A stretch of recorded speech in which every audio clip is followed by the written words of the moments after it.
everyone, welcome back.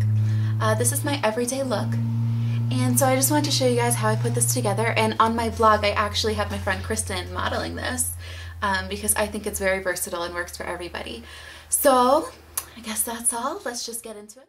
Okay, so to start off I'm going to use a base, and for my base today I'm going to be using Too Faced Shadow Insurance. And I just put a little on my finger and I am going to apply it to my lid all the way up to my brow. And this will just give my shadow something to stick to. It'll help the colors blend more easily, and it will make the colors a little bit more vibrant. So if you're having like issues with your shadows and you're not sure why they're not showing up, I would definitely suggest investing in a primer.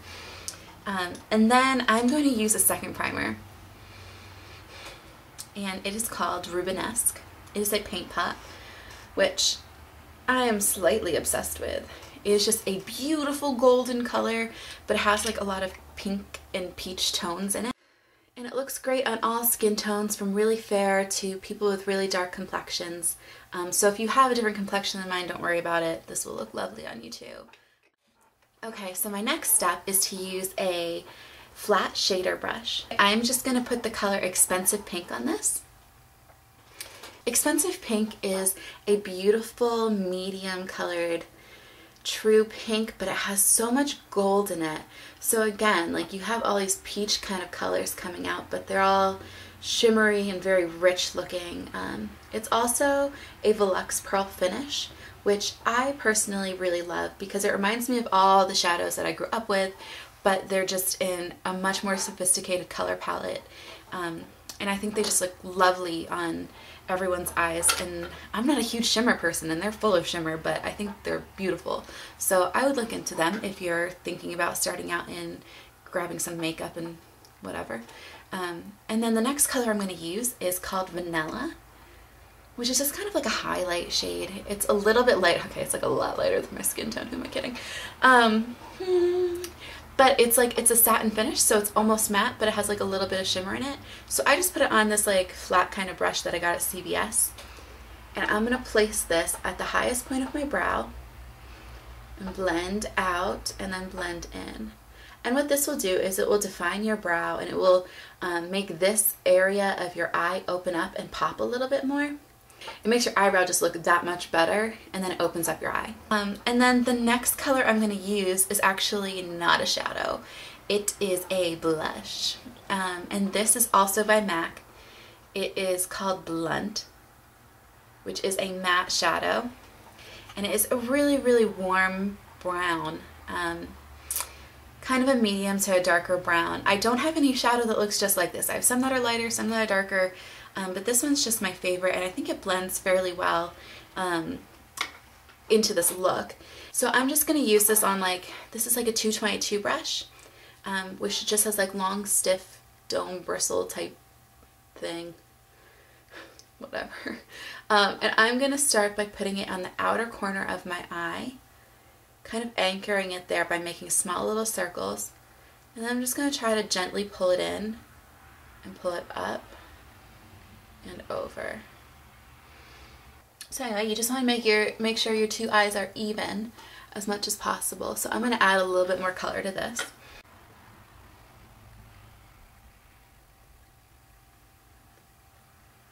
Alright, now see, I have kind of created some harsh edges that I'm not going to want in my final look. So what I'm going to do is grab a fluffy blending brush. I think everybody should own a fluffy blending brush. Pretty much every company makes one. They're just really essential for blending things like this. Because right now this is pretty intense. I wouldn't want to necessarily go out during the day in this. My rule of thumb is that if you think you're done blending and you take a step back and you're not totally sure about it, you're not done blending. Alright, so I think that looks fairly even.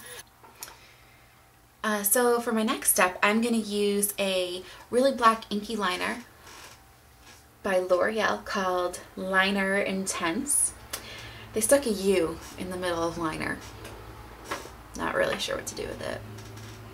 It is just a felt tip applicator, which I love. And the formula is like crazy black and inky.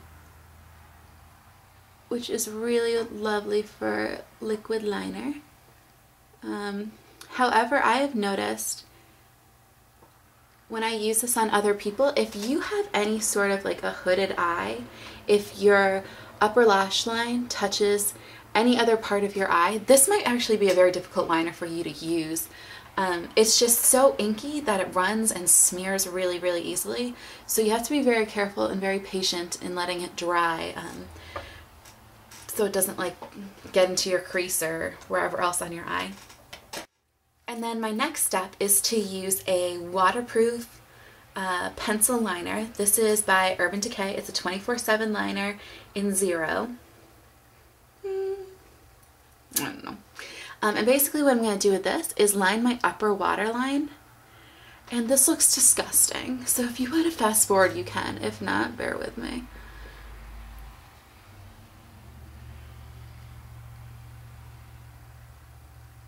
Okay, and what this does is it just creates the illusion of a thicker lash line, and it'll make your lashes look a lot longer. So if length and thickness,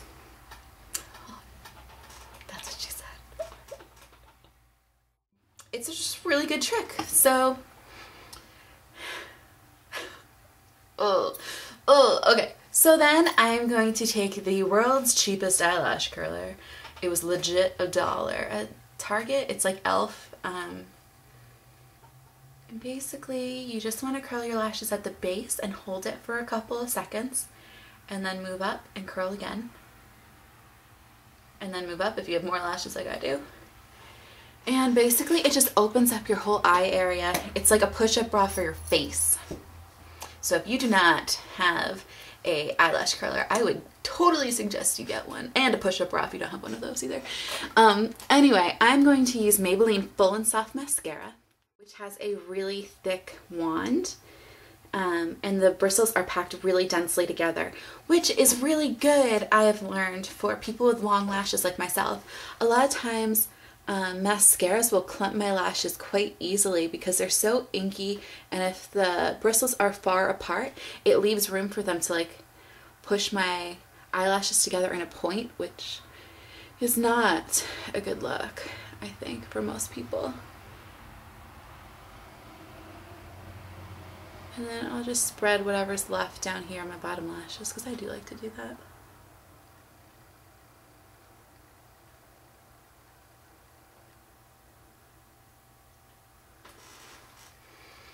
Alright, and that is the final look.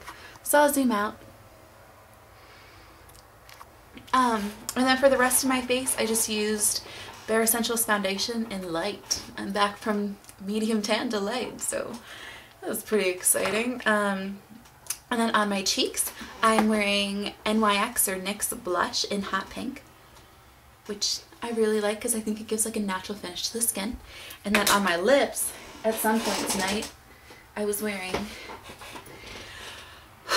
this lip gloss by The Body Shop, which is called Nothing.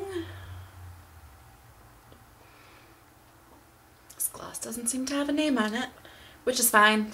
It's not my favorite. So anyway, that is my everyday look, and I hope that you have enjoyed it as much as I have, and I will talk to you later. Bye.